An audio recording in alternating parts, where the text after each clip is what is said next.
మనం పూజించే దేవుళ్ళందరూ ధ్యానంలో ఉంటారు.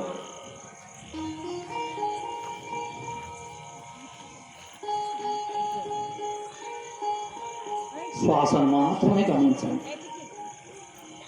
శ్వాస ఉంటే శివం, శ్వాస లేకపోతే శివం. మనం సాక్షాత్తు ఆ శివుని యొక్క అంశాలమని గుర్తుంచుకోండి ఫ్రెండ్స్.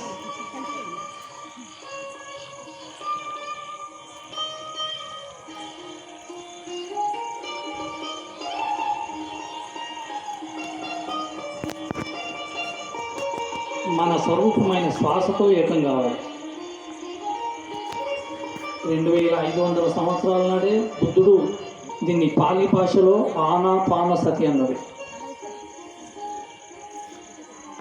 వస్తువు పోతున్నటువంటి శ్వాసపై మనం దృష్టిని కొనసాగిస్తుంటే వస్తువు పోతున్నటువంటి ఆలోచనల తీవ్రత తగ్గుతూ ఉంటాయి. ఎన్నో ఆలోచనలు, 60,000 ఆలోచనలు మనిషి రోజు చేసే ఆలోచనలు. ఆ ఆలోచనలను ఎప్పుడైతే నిలువరింపజేస్తామో అద్భుతమైన శక్తిగా మనం తయారవుతున్నాం.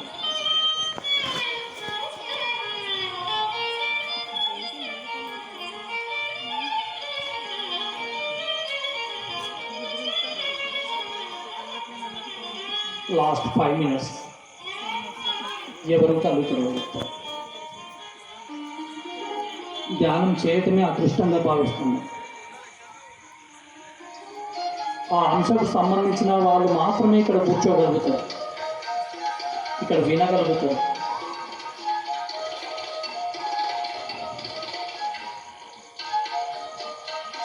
నేను రోజుకు 4 గంటలు కూర్చుంటాను నేను ధ్యానంలో.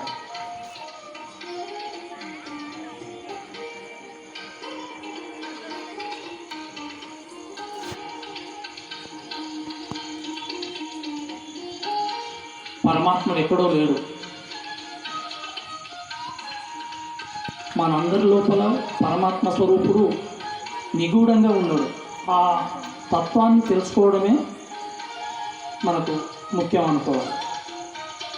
ఎప్పుడైతే శ్వాస మీద ధ్యాస పెడతామో మనము నిశ్చల స్థితికి మనం చేరుకోగలుగుతున్నప్పుడు ఆ పరమాత్ముడు మనము వేరే కాదు, అంతా ఒకటే అని మనకు అప్పుడు అర్థమవుతుంది.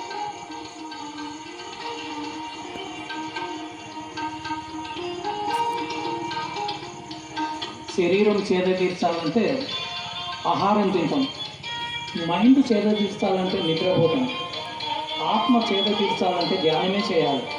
ఆత్మ లేని మనిషి ఏ ఒక్కరు కూడా లేరు. ఆత్మను చైతన్యపరచడానికి ఒక్కటే మార్గం ధ్యానం తప్ప ఇంకా వేరే ఏ మార్గం లేదు. ఆత్మ చైతన్యపరిస్తే శరీరంలో ఏ అనారోగ్యం వచ్చే అవకాశం లేదు.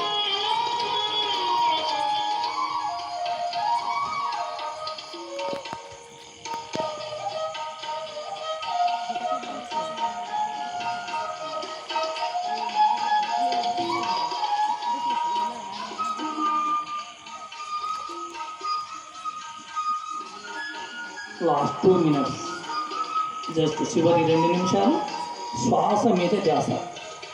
ఏ అలజడి లేదు, మనకు ప్రశాంతంగా కూర్చుండడం, మన శ్వాసపై మన దృష్టి పెట్టడం మనకి ఏం తప్పు కాదు.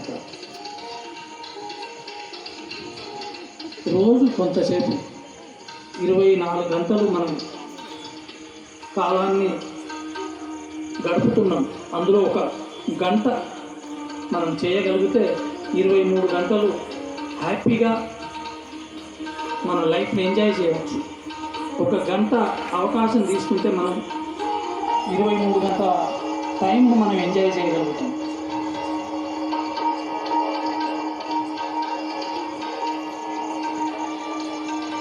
చక్కగా అద్భుతమైనటువంటి సాధన ఇది. చక్కగా కూర్చున్నారు.